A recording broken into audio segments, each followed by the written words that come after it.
Hello everyone and welcome back. My name is Roy Lovat and today we are going to play another very good game called, as you can see here, Roadwarden.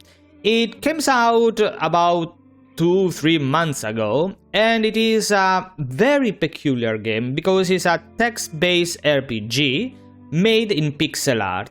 It is very well done. It has lots of good review on Steam, so I decided to give it a try, especially because it has not a voiceover so far, so I decided to give it a try and doing all the voices of the different characters, just for the lol. So, without any further ado, let's dive in and let's begin a new adventure. As usual, I will play the game for about 30-40 minutes, and if you like it, you will find the link down below to the game and to its demo. Everyone knows to stay away from the wilderness. Most people would never risk a lonely journey.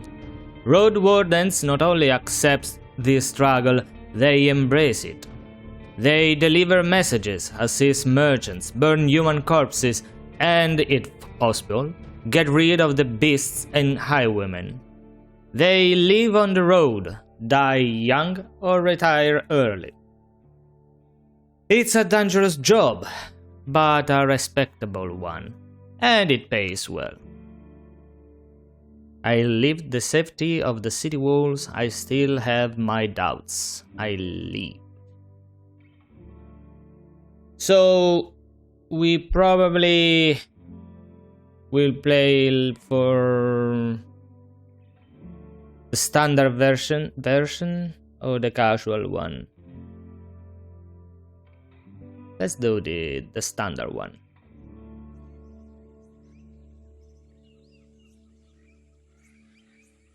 The wall is still standing. There are no wolves around, no stench of blood. Good signs. This should be the place you are looking for. You were supposed to meet with a group of soldiers, but you hear no voices, no sounds of labor. The gate is ajar, but the camp isn't safe. It might keep away the goblins and pebblers, but not beast folk, nor trolls. And the night is near. Your palfrey breathes heavily. It had a long day. So, poor beast, I could just look for another shelter. I need to look around cautiously. I dismount and sneak to the gate. Let's peek inside. I get off the horse and enter the camp briskly.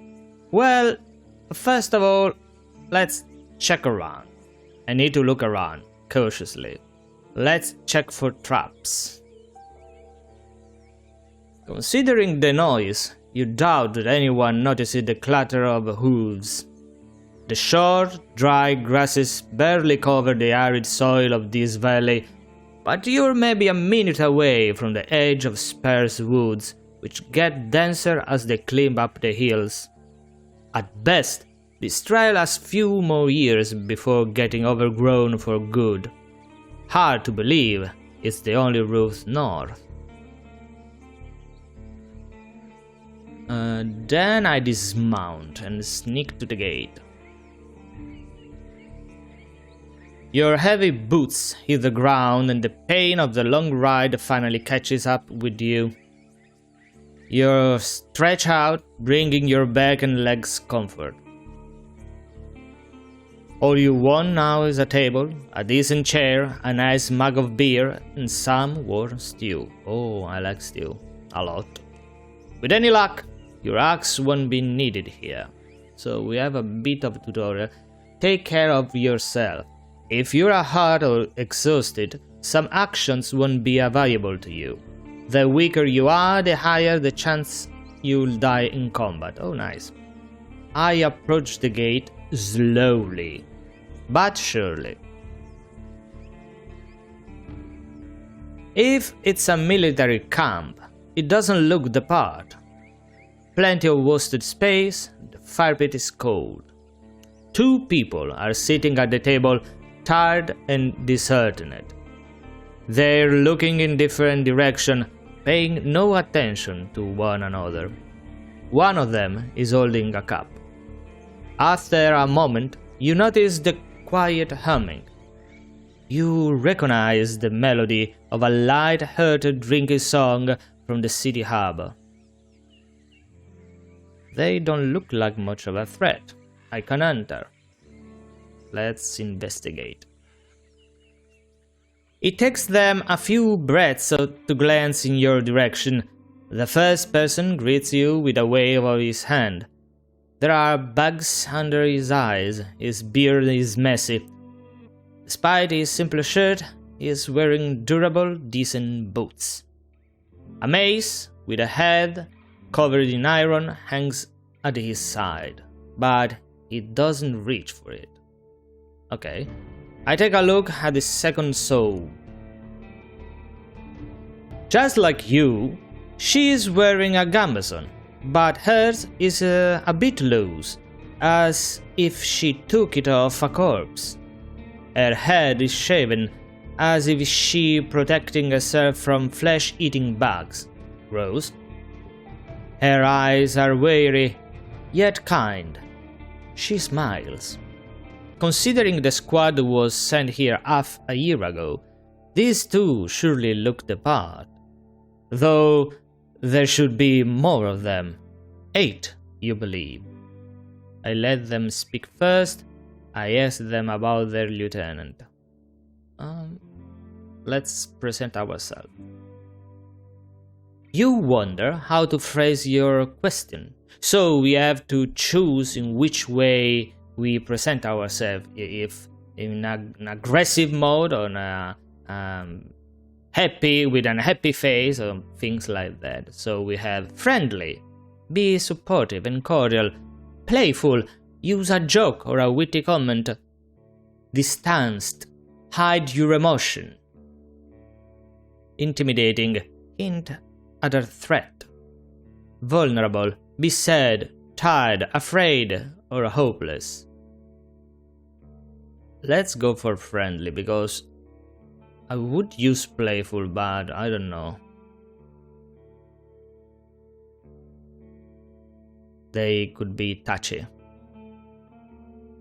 Well, whenever you meet new people, you can influence how they perceive you by selecting one of the attitudes. I was hoping to meet with your lieutenant. Could we talk for a bit? The woman lets out a loud sigh, dusts off her gambeson and steps toward you. She pays little attention to the sword at her side. We most definitely can, you and I, though holding this rank is still somewhat new to me. Are you a messenger? Did you lose your mount? She observes you with curiosity. Or are you looking for help? Well, I'm your new Roadwarden. My horse is waiting outside. Don't give out too much information. Really? The soldier in the shirt leans forward. That explains how you got here in one piece, all by yourself. Better bring your beast here, adds the lieutenant. We have no hay, but I bet it dreams of dropping its saddle. A long pause. I'm Tulia, by the way. She reaches out her hand. I shake her hand. It may be a trap now. How do you want people to call you? Let's call ourselves, of course, Roy. Her grasp is confident. The shake is slight. Just keep your horse away from the tents. She steps away. We don't need to smell its dung. There's this one issue. The soldier in the shirt also rises to his feet. With no tent to spare, you'll have to use a blanket or something. Well, I should get used to sleeping on the ground anyway. You walk through the gate, your mount looks around and snorts anxiously. Not many humans could ride a horse. It's not only taller than you, but also bulky, as heavy as it is strong. You can get in the saddle within a single breath, but most people wouldn't know where to even begin. From every side, it's a wall of flesh. Horses were brought to the Dragonwoods from the conquests in the south. They can trot for a long time, but won't outrun some of the local monsters. Your palfrey needs you to survive, but without it, you too would be lost. It's my only companion here. I want it to feel at ease. I don't care how it feels, but I need it to be strong if I want to travel, and then I can't afford another one. No, poor horsey. It takes a few steps toward you, scolding you with another snort. You scratch the bottom of his neck with strength and confidence, just the way it likes it. Humans see useful animals and even pets as monsters in disguise. Getting emotionally attached to them is believed to lead humans to their doom, but you know that horses need companionship. I speak to it gently and lead it to the camp. You end up next to the fire pit. Removing the saddle makes the horse nicker with relief. You take a couple of minutes to examine its back, just in case. While the riding equipment is not that heavy for such a strong animal, with enough time it starts to chafe. You wish it had something better to eat than this shabby grass. You should look for an inn. I need to unpack. You haven't brought that many things, and you lost one of the sacks while fleeing the Crimson Corpse's eaters. Worst of all, you have no rope left, but maybe the soldiers could share one. Shouldn't cost more than a dragon bone. Aside from the travel set, you own a few valuable possessions essential for your trade. So now we have to basically choose our class: fighter, mage, or scholar. I will go with fighter because since it's basically the first run, I guess that it should be the easier one. Fighter. I spend my savings on decent combat equipment. I have a fine gambeson, an axe made of steel, and a reliable crossbow with quarrels. For talisman, on writing instruments, on I want to learn more about the 3 classes. As a fighter, you have an easier time in physical challenges thanks to your superior equipment and hidden bonuses during dice rolls. You'll be physically more capable than the other classes, what opens unique opportunities during some social interaction. It's the best class for RPG beginners. The fighter's weakness is their reliance on physical strength. Your special abilities won't be available to you if your vitality points drop to 0. So, it's as I thought. The mage uses pneuma, a versatile but limited pool of energy, basically mana, that can be spent to cast a few humble spells. Magic won't protect you better than a sharp axe, but as a mage, you'll be able to heal faster while resting, detect magic in a mysterious area, distract a beast with a simple trick, and find a common tongue with other magic users.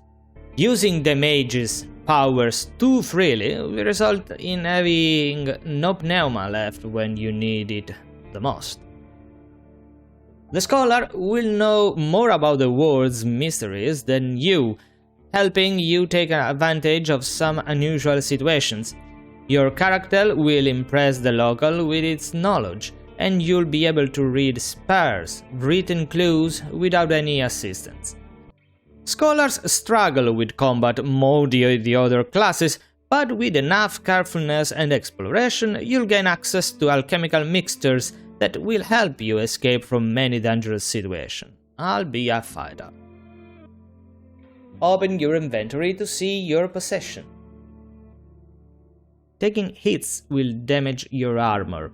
You can then fix it in various settlements. Inventory. Here. Unless you are occupied with another task, you can eat food, drink potions, and use your items from this menu. You can examine your possession at all times. So we have 2 supplies, food rations. They consist of dried meat, crackers, nuts, seeds, fruits, and water, which spoil slowly and don't require additional cooking.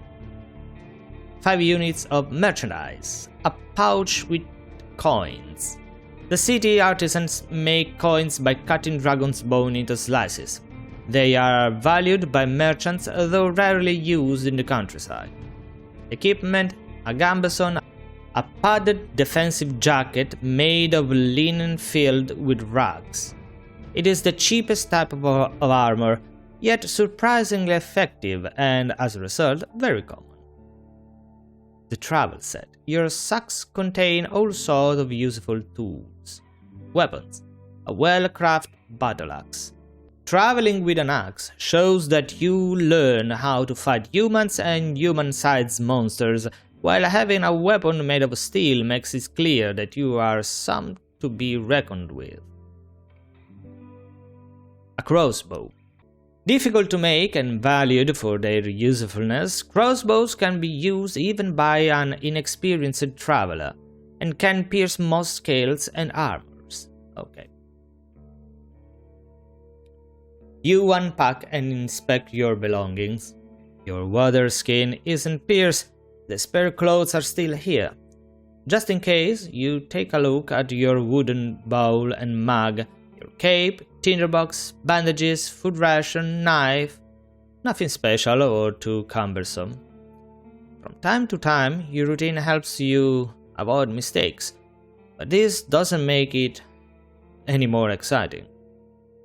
I return to the soldiers. See, 0 hour and 15 minutes before dusk. They are at the table again, observing your beast and chatting between themselves. Your stomach growls at the sight of them eating out of wooden bowls. One more bowl was put at a previously unused end of the table. You can sit down on a tree log. I join them and take a look at the meal. I thank them for the meal, but I don't want to eat with them. I sit down and ask Tulia what she can tell me about this area. I completely ignore the meal. I sit down and speak to Tulia. Let's join them. It's called gruel, the meal eaten in times of hardship. This specific bowl is filled with water, hog millet. I have no idea what is hog millet. I have to check it out. Some strange looking cereals and blueberries.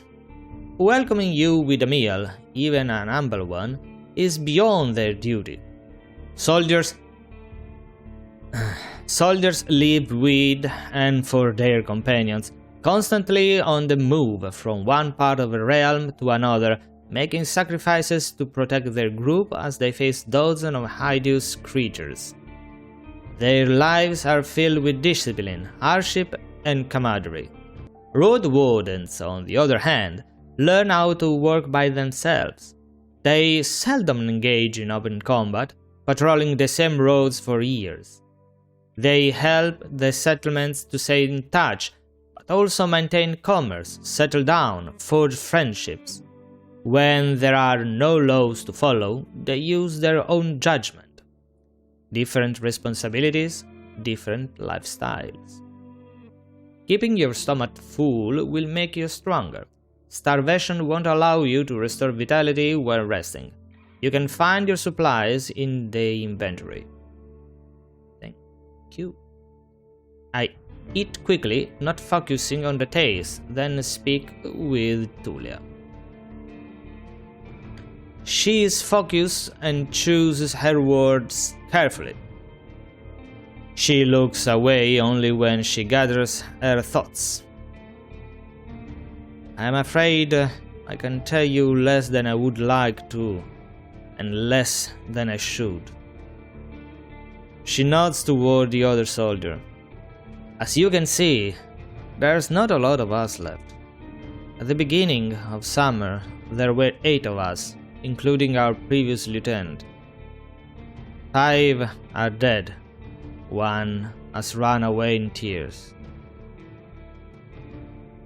We are also strangers in this land, adds her companion. Any piece of information may help me do my job. The man leaned forward, his legs shake nervously. He sounds like a kid asking a bard to sing one more story, tell a joke, or do a magic trick. Whatever it takes to escape from boredom. His untrimmed beard hides a much younger face than you originally thought. What did the officials tell you? I expect not that much. No soul governs these lands. I share what I consider to be irrelevant. What I've discussed with the officials should stay between me and them. Let's be polite for the moment. You tell the soldiers how little guidance you received, since this area is too far away from Roadwarden to keep it under control. You were warned that it's untamed and unknown. Who knows how many villages, bandits, or monsters may be found in these unmapped hills and forests. From time to time, new people come here to look for boundless opportunities. Most of them never return. Do they turn into walking corpses, or find what they are looking for? No soul could tell me, so I was looking for your guidance. The lieutenant drinks for her cup and crosses her legs, ankle on knee. Seeing her chair makes you doubt she'll ever find a comfortable position. Where should we start? What should I know about the peninsula? Any ideas what happened to the previous Roadwarden? What happened to your squad? The man shrugs. Bandits happened. And monsters. A strong band, though. His companion chips in. When we got to the peninsula in spring, we saw some people living in this camp. The lieutenant decided to avoid it and look for an inn. We had to travel through the night for a bit. The bearded soldier scoffs and crosses his arms, but she carries on. If he had decided otherwise, we would all have died that day. The innkeeper explained that the camp is a trap, that the armed ones pretend to be soldiers, stay there at night, lose everything you have. Sounds like slave hunters. Tulia sighs. Very much so. They killed some and took others away, who knows where. They were letting the northerners go, hoping to avoid their wrath. It kind of worked, adds the soldier. We asked them for help, but they refused. We had to clear the entire camp on our own, and that's why 3 of our people died. Don't exaggerate. It's not like the lieutenant didn't make a mistake. He wanted to get rid of them and take over the camp, but we didn't know our enemy well enough. We were outnumbered, and they had a nice mage among them. She looks at you. At least, we cleared the road, saved lives. You mentioned monsters as well? Well, nothing that would surprise you. Those of us who survived the skirmish were young, too inexperienced to spend a summer in this place without a good leader, and they didn't trust me. One of them got caught by a threat. Another one ignored my orders to perform some sort of a ritual hunt, so a werebear tore her to pieces. The last one tried to act tough, didn't tell us that he had cut his hand while cleaning his gambeson. She lets out a ghastly chuckle. We had to cut it off, and he was so ashamed that he decided to walk north, find a new life, disappear. Idiot. What a colorful journey! The man tries to drink from his mug, but it's empty. You made this place safer. Yes, but at which cost? I stay silent.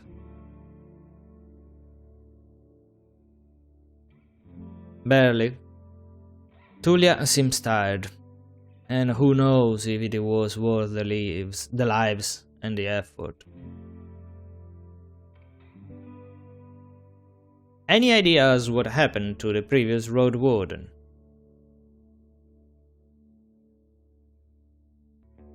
Tulia takes a deep breath. Aren't you a bit late for a rescue mission? We haven't heard from him for almost half a year. The soldiers speak for a bit between themselves, trying to get their story straight.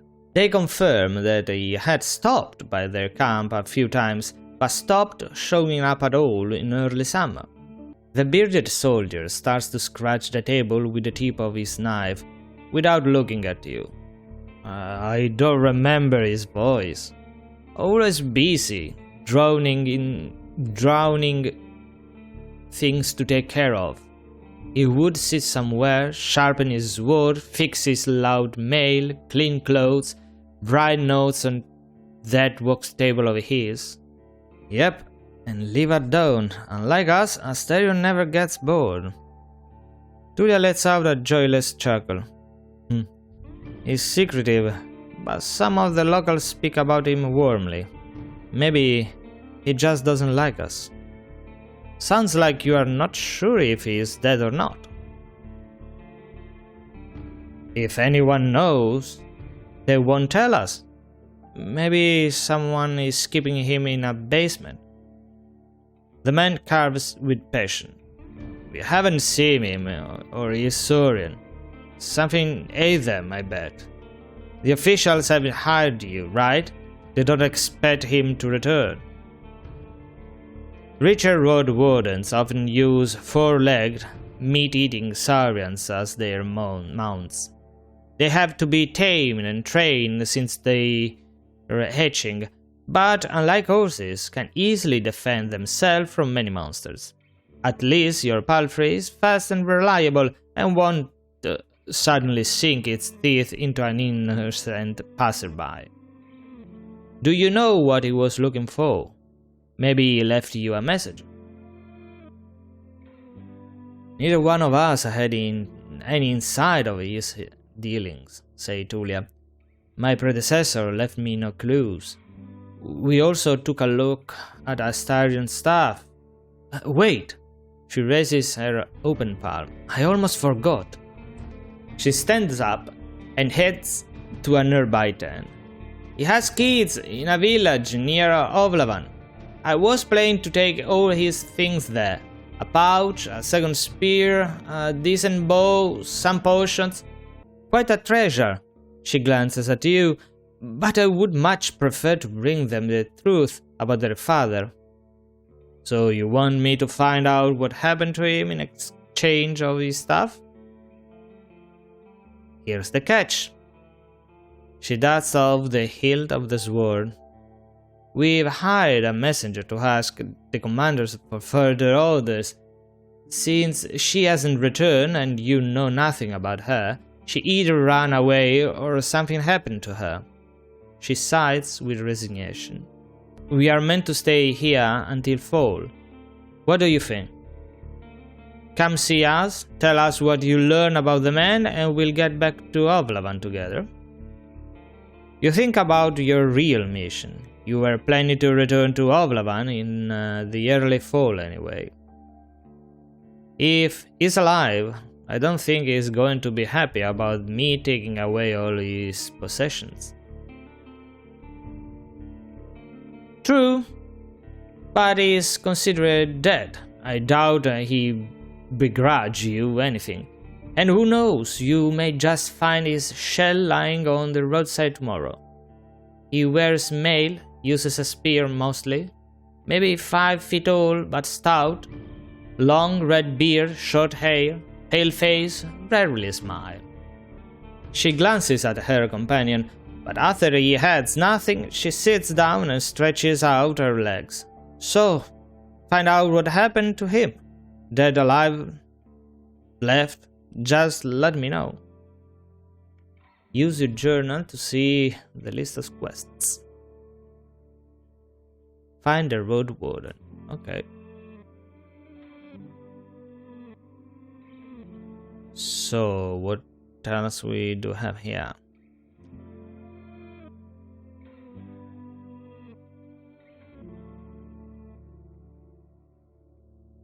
I lost my rope. Could you spare one? Your luck! She heads toward one of the crates and moves aside a large linen sack, revealing a rope.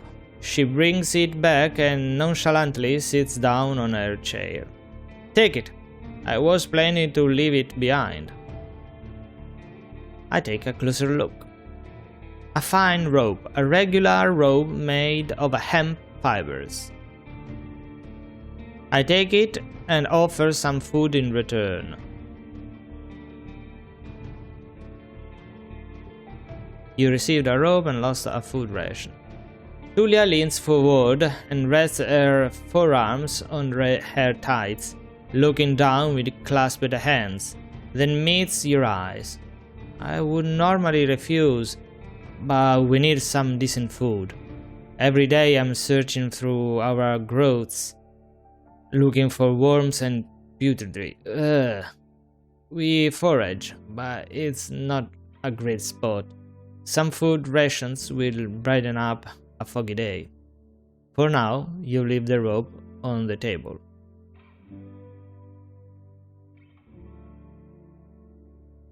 What should I know about the peninsula?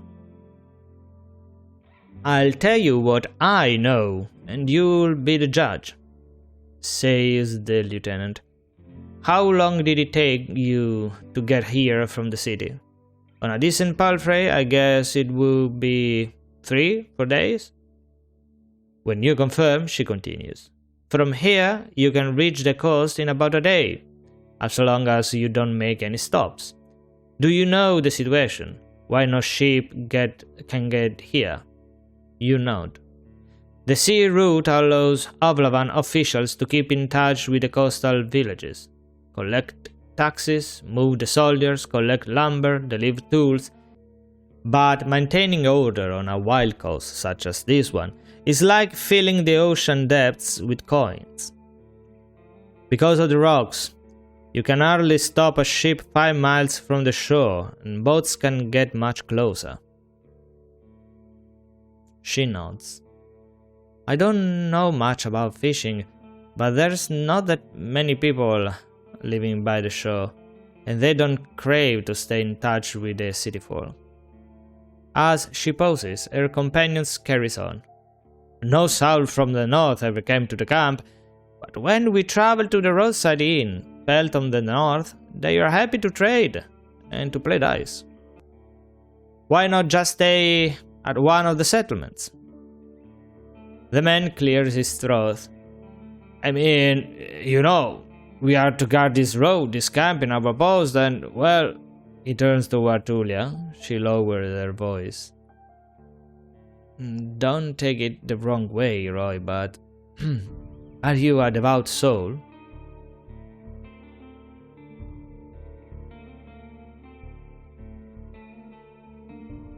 So, we have to decide what to answer. So I'm a part of the United Church. I follow the teaching of an order of truth. I have a place in my fellowship. You probably call me a pagan. No, I'm not.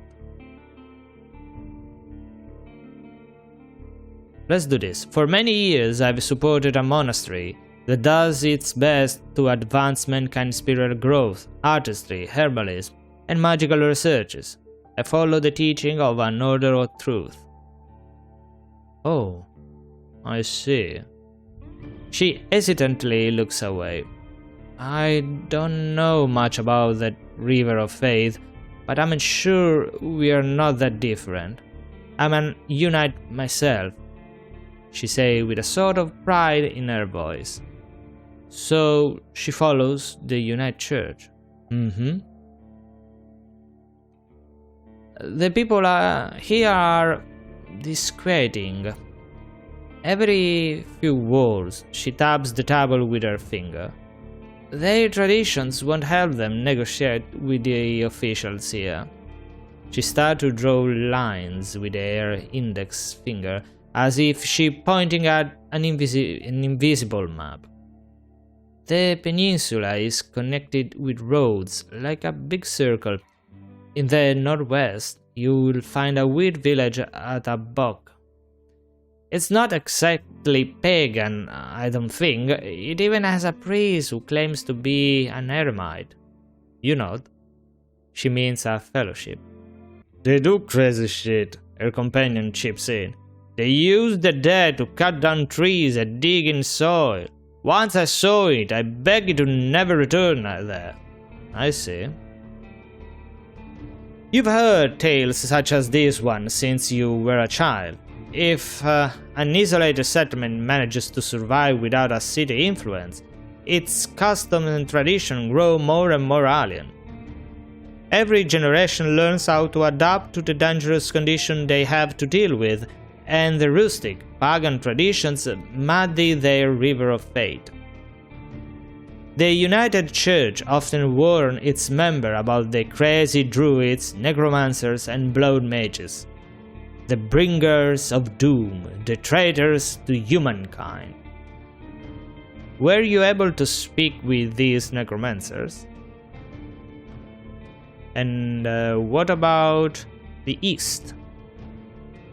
You can see why we were not eager to go there if we could avoid it, the lieutenant chuckles. Maybe they'll be more welcoming to a Roadwarden. The roads are dangerous, with little to no shelters. People need your help. The man in the shirt turns a bit and points a finger to the northwest. If you are heading to the undead village, you'll get to an inn first, and soon. Tulia nods. Pelt of the North is a safe place. You can talk with the innkeep or the guards, ask them about the road. So, I guess that, we didn't fight a lot, or at all in reality, but as you can see, there's a lot to read. It's basically like a book. But it is very interesting to me, this kind of adventures, because it's very unusual and it is very well depicted. Of course, each character has to be very well characterized. And I'm curious to see how the fighting and the exploration goes. But since we already spent almost an hour on the game, I guess that we will end here this video, but let me know in the comments down below your impression. Remember to like the video and subscribe to the channel. As always, I'm Roy Lovat and I'll see you next time. Bye!